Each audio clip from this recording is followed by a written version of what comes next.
sensex. Vinit Sambre is with us. He's head of equities at DSP Mutual Fund. Vinit, good morning. Great to have you with us here. Appreciate your time.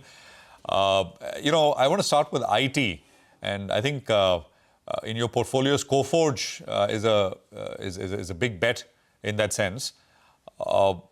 It's of course, last quarter it's been for many quarters now. It's the highest growth IT mid-cap IT company, if you want to call it mid-cap, out there.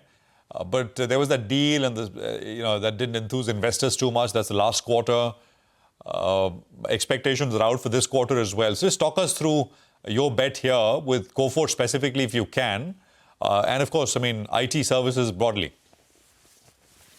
Yeah, so I think it's a big debate. As of now, we are all seeing what is happening at the macro as far as the IT is concerned. The whole debate around AI, the impact of AI on the IT sector, I think the noise levels are going to remain very high. And I would maintain that in the past as well, we had seen the similar kind of noise level happening when we went through this cycle of digitization, cloudification, and the challenges were again raised back then. That how the Indian IT companies basically are going to sort of survive in that kind of an environment, because we are mostly service oriented. As I see the scenario, I think the IT companies have emerged, they have adopted, and I believe their ability to adopt and maybe have their share of pie in the service part of the business as and when it starts improving is what we are looking at. Now, the most important change which we believe this time around is the fact that the mid-cap IT companies have become much more agile, and their ability to maybe have a higher share of some of the good deals is also seen today. In that environment, I think Coforge, which is one of our bets, as you have mentioned, that company has outgrown most of the IT sector peers, including the large and mid-cap in a way. And the kind of execution focus the company has, actually that gives us a lot of confidence about their ability to not only sustain in this volatile environment, but I think continue the growth going forward.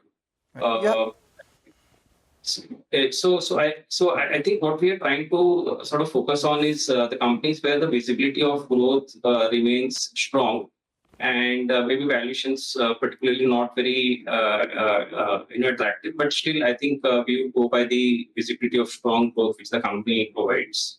Right, visibility of strong growth and decent valuations. What about auto ancillaries? Because you have nearly 10% of your portfolio exposure in auto ancillaries, and now here visibility of growth vis-a-vis exports, etc., is slightly challenged because of the uncertainty that we are seeing in the tariff world. So how do you play that, and what are your thoughts here? So Mangalam, you're right. In fact, auto ancs across a few of our portfolios, we have quite a significant weight. And the whole idea is actually to play the discretionary consumption theme indirectly. I believe auto ancs, and I would reiterate, in your channel, I have mentioned earlier as well, that we like the auto anc overall as a category because their ability to sort of keep diversifying into different client base, keep becoming, let's say, more engineering-focused company rather than, auto ancs, commoditized kind of a business. And also their ability to, transition from one technology to other. I think that provides us a very strong core competency which these companies have. And more importantly, I think they have created a global benchmark in terms of being cost effective as well. Now, my point is that these tariff-related challenges maybe will hurt some of the companies to some extent in the short term, but these companies will keep gaining their or keep using their competitiveness to penetrate these markets eventually.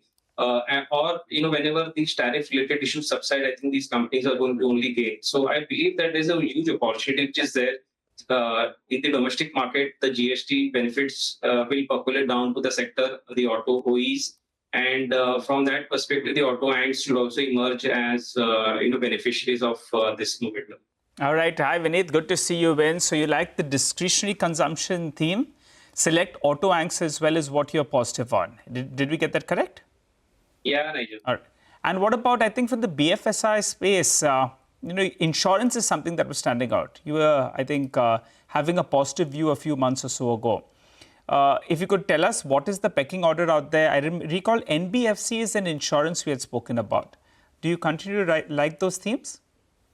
Yeah, I think incrementally NBFCs, even banks for that matter, are emerging to be, let's say, coming out of their problem. I see this quarter to be the peak in terms of their issues regarding the NIM pressures or asset quality anyways has been okay. The growth is sort of coming back. The pre-quarterly releases we are seeing, the growth momentum is also sort of becoming better. So from that perspective, I would say that the whole banking sector and as overall economic growth starts recovering back, I would imagine the banking sector to see the benefits of that. And like you mentioned, Nigel, we are more positive on the NBFCs purely because of their outperformance in terms of the growth and the niche which these companies have established, which we like in a way. Insurance has been a steady performer. I would say have gone through some of the regulatory challenges. Now most of the regulatory noises are behind them, and maybe the sector sees better growth. The benefit of GST in terms of the price to the consumer is also going to sort of see them gaining.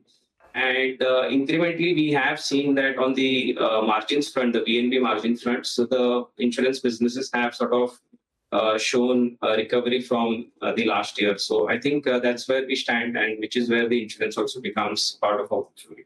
Increasingly, BFSI also includes, the stock market or the capital market theme, where you have exchanges, you have brokers, you have wealth management companies. What is your thesis here? Yeah, so we have exposure out there, So I think this is more to do with the steady growth of the financialization which is taking place in India. And I believe this trend should sustain now. We can go wrong on this because these are, after all, cycles, and we have seen in the past they coming down as well. But I think some of the companies, they have evolved over a period of time. And, if we actually take a block of 5 years and see, I think the trend is only going to remain positive for the capital markets overall. So I think from that perspective, we want to participate in that theme. Maybe we have short-term cycles which we have to deal with, but I think those will also be the period to consolidate and maybe go higher on our exposures out there. So what specific themes are you betting on in the capital market space? Or rather, what according to you is the best way to play it? Is it via the exchanges? Is it via brokers? Or is it via the asset managers? See, actually, wealth management platforms, companies are something which we like. The digital, broking companies is also what we own. So I think we have positive views. But as I mentioned, exchanges also is what we own. I think we have to be selective. We can't. It's not a broad-based basket approach, but selecting the companies which we like in terms of their execution. Got that. By the way, what we began with, right? But that was IT, Vinit. AI's impact on IT services. But have you and your team looked at ways to, play that here in India somehow? The huge amount of spends on AI itself. Any way to do it? Unfortunately, I think the Indian companies particularly are not going to participate in this first wave where this whole hardware and implementation is happening. A lot of spends are taking place. But once the service component of that grows, I think which is when the Indian companies should gain is the belief. But direct AI plays, I think, very difficult to see them within the Indian basket as such. Yeah, there are there's small ones, but anything people latch, but they've been latched on to. Prices have run up, etc. Quite sharply. What else? I think Bharat auto comps is a big area for you, right? Broadly. Well, not really. We have one or two companies, but not direct plays there. These could be a combination of other businesses. Yeah. Right. Where do you stand in these new age companies, right? We saw a couple of listings in the recent past as well. There was Urban Company, and then obviously the kind of, returns that something like an Eternal has generated. Then you have Swiggy. Even if you want to put something like a Paytm and all of that, Ola Electric in that basket, how do you look at the underlying opportunity and the current valuations or the way they are valued right now? So somehow, Mangalam, we have been unfortunately not participated in them and hence not gained from what has happened out there. Maybe some resistance comes because of that framework around profitability, framework around the return on capital employed, framework around the strong moats which the businesses have. Now, what we observe is that maybe some of the companies have created a good strong moat and not maybe able to understand what disruption can happen to these businesses. Maybe as it happens, we'll come to know. But more importantly, what we were not able to sort of clearly understand was their path to profitability in some cases, not all. And hence, we left some of those opportunities. Now, we hear that some of the companies have started talking about reduction of losses. Maybe there should the path to profitability should also emerge. From that perspective, we would not call it never say no kind of a thought process, but we will be open to look at those, and whenever we find it gets back to our framework, we will definitely have a look at these companies. Any of the IPOs that you like? There was WeWork, which is shutting today, Tata Capital, there's LG Electronics that opens today. Any particular space that caught your fancy? Yeah, overall, we have been selective, and I think we have looked at the Tata Cap is something which we have looked at. But IPOs in general, we look at selectively. We participate in the ones which broadly gets into our frame. All right, Vinit. Thank you so much for joining in and giving us your views on the market, the whole host of stocks, sectors that you like. Wish you a very happy festive season. Hopefully, we speak once before Diwali as well. If not, then to you and your team, a very happy Diwali as well.